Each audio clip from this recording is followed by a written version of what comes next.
والله مات معاوية على غير الإسلام.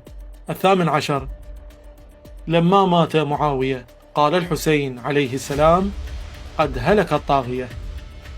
الحسين عليه السلام قد حكم بكفر معاوية الطاغية: أرى طاغيتهم قد هلك.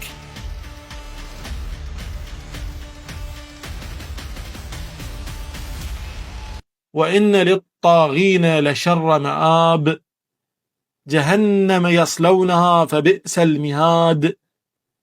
هذا فليذوقوه حميم وغساق، كذلك ما أتى الذين من قبلهم من رسول إلا قالوا ساحر أو مجنون، أتواصوا به بل هم قوم طاغون.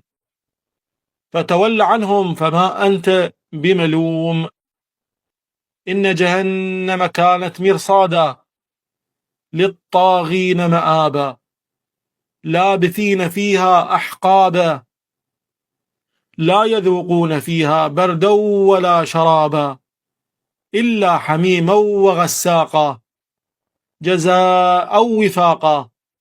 إنهم كانوا لا يرجون حسابا، وكذبوا بآياتنا كذابا، وكل شيء أحصيناه كتابا، فذوقوا فلن نزيدكم إلا عذابا.